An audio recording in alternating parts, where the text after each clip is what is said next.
Hello lovely people, this is the astrological energy update for the solstice on the 21st of June 2022 as it opens the gateway to the summer festival circuit and Cancer season. After we made it past the mercurial Gemini threshold guardian, we step forwards into the midsummer fields of celebration where we gather together with our family and tribal community. We dance together in training our frequencies to harmonise and feel the strength and security of being as one under the sun, rejoicing in that unity, in the comforts of feeling at home, in the familiarity we feel in the embryonic waters of the Cancerian environment. Pluto and Vertex are creating a fan of good vibes towards a cluster of planets in Taurus, namely Uranus, Pallas Athena, Venus and the North Node. This breaking down and relinquishing of the former Capricorn ideation is going to feel surprisingly good after a long time coming. New strategies for living are being reimagined now, ones that include Venusian ideals. We all not only desire to feel good, earn a decent living, encompassing beauty and living in harmony with nature, but we shall be initiating these fundamentals into our existence from now on. With Pallas Athena to help us strategize, Venus to make it all beautiful, and Uranus to bring in the wild card of ingenious novelty, and the North Node to guide us towards making our life on this earth the paradise it really could be.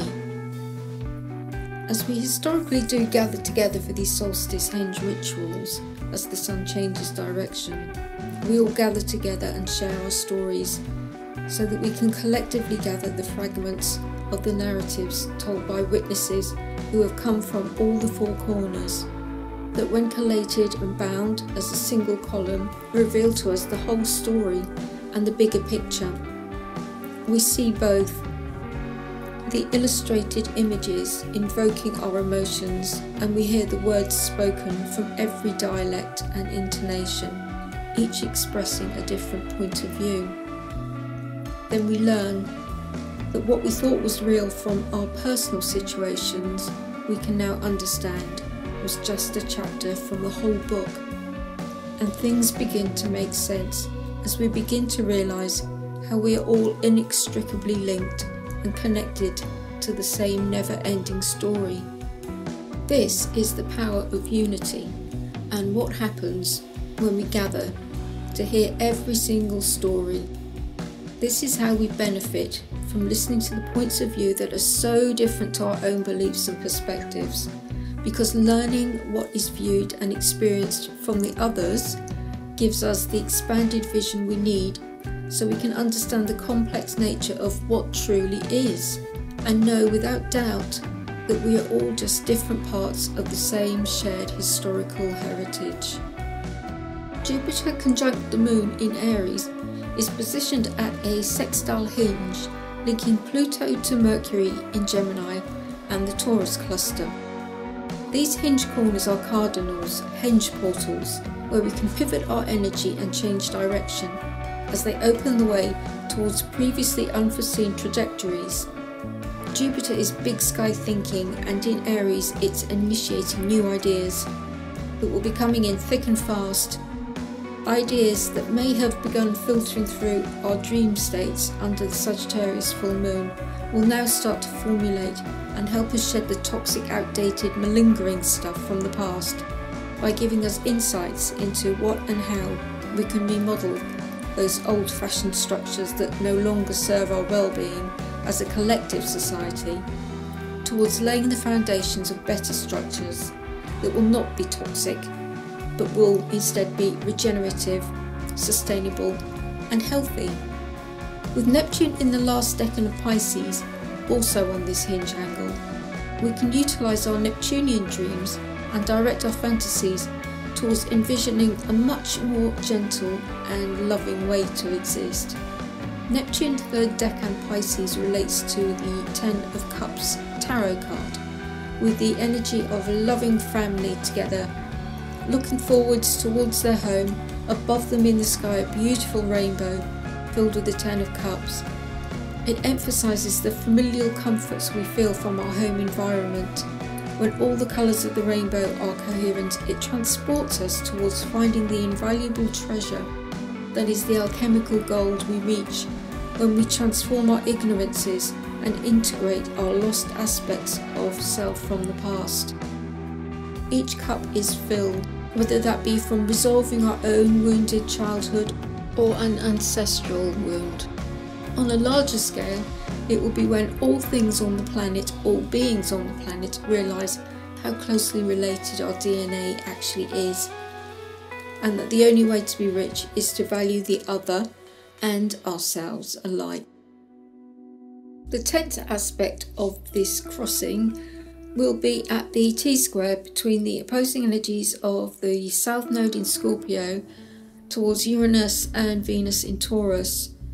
Retrograding Saturn at the corner apex is the hinge point between those opposing energies, where it holds a cold hard tension in Aquarius to make us really look back at ourselves collectively and consider how we arrived where we're at, how necessary it is to make changes to ourselves and environment, asking questions like, where did we give our power away to someone other than ourselves? Do we have all the information we need? How can we re-evaluate our self-responsibilities? And what shocking things will we find from the deep buried past that we can now release and transmute? Do we have something better to replace that with, or to recapture and modify from our history archives, that which will nurture us and feel so much better as an alternative? This tension is the same reason why making any kind of deeply rooted belief change or epigenetic narrative change is so hard to actualise. It takes a quorum of all our inner parts to align and convince the head of the system that it's in its best interest of the whole body to do so.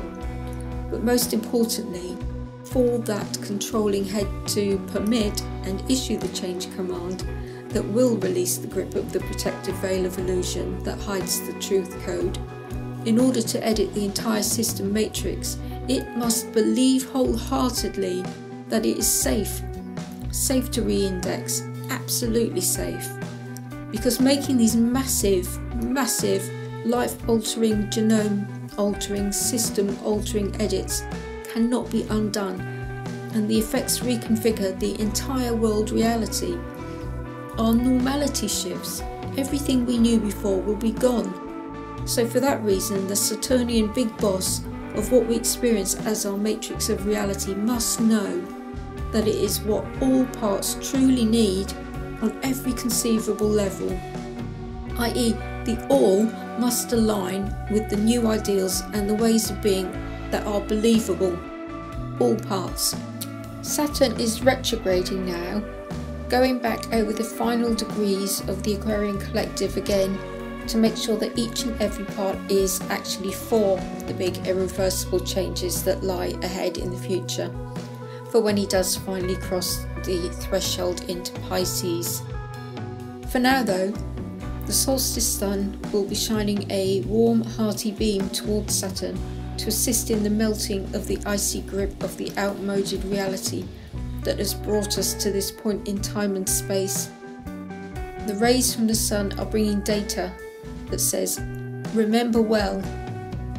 Remember to awaken that which has been frozen and abandoned due to ancient petrification. Remember how love can guide us. Remember how to follow our hearts. Remember that in each and all of us, love and beauty is our true compass that will always guide us back home and to the hearth. All we need to do is be like Dorothy and click our red heels together to take us home.